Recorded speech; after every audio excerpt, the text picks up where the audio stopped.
مستدرک للحاکم میں ہے، جو حدیث نمبر 6715 ہے، ہمارے آقا صلی اللہ علیہ وسلم فرماتے ہیں ان اللہ اختارنی واختار لی اصحابا، فرمایا رب نے ازل میں فیصلہ کیا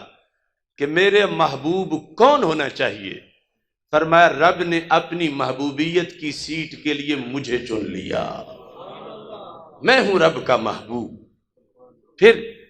فرمایا میرا رب نے اتنا اہتمام کیا، رب نے فیصلہ کیا کہ اپنے محبوب کے یار بھی میں نے ہی چننے ہیں، وَاخْتَارَ لِي اصحابا، رب نے ہی میرے صحابہ چنے۔ اب یہاں بات بڑی سیریس ہے، کچھ لوگ سمجھتے ہیں کہ اہل بیت اطہار علیہم الرضوان کے لحاظ سے تم محتاط رہنا چاہیے، مگر صحابہ کی خیر ہے، یہ در والے ہیں، مگر یاد رکھیں اوروں کے در والے اور ہوتے ہیں، سرکار کے صحابہ کا چناؤ رب نے کیا ہے۔ سرکار فرماتے ہیں میں نے نہیں چنے، میرے رب نے چنے ہیں، اور اگر سرکار نے چنے ہوتے تو پھر بھی سرکار کا امتی تو سرکار کے چناؤ کو مسترد نہیں کر سکتا تھا، سرکار چنے اور یہ ڈیگریڈ کرے، اور یہاں تو بات ہی اس سے آگے کی ہے،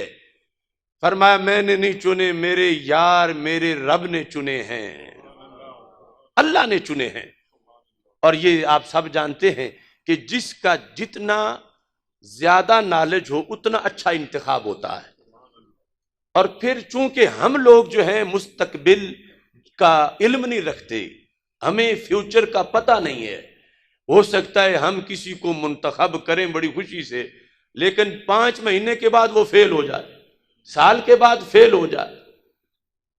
ایسا ہو سکتا ہے، کیوں کہ ہمیں علم نہیں مستقبل کا۔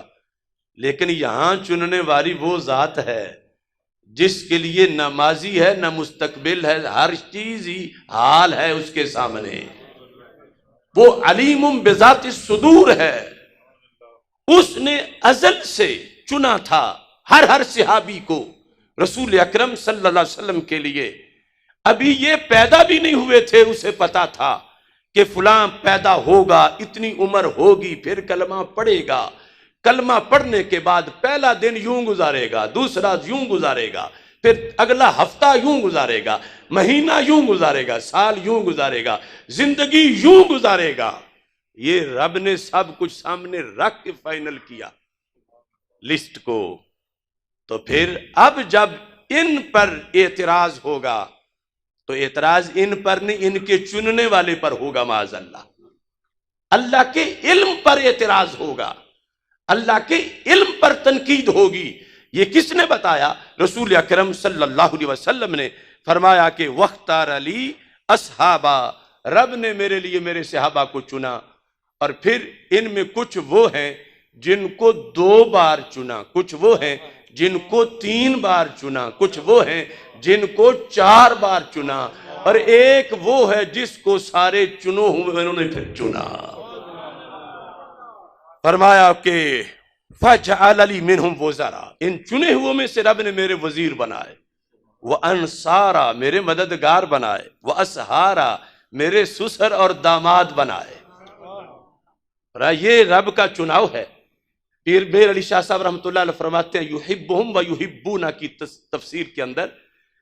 کہتے ہیں کہ عام لوگوں کے ووٹر معمولی میرٹ کے ہوتے ہیں، صدیق اکبر کے ہاتھ پر جنہوں نے بیعت کی تھی ان چننے والوں کی شان میں رب نے نص وارد کی ہے یحبہم و یحبونا، کہ وہ چننے والے بھی اس مقام پر ہیں کہ رب کے محب بھی ہیں، رب کے پیارے بھی ہیں۔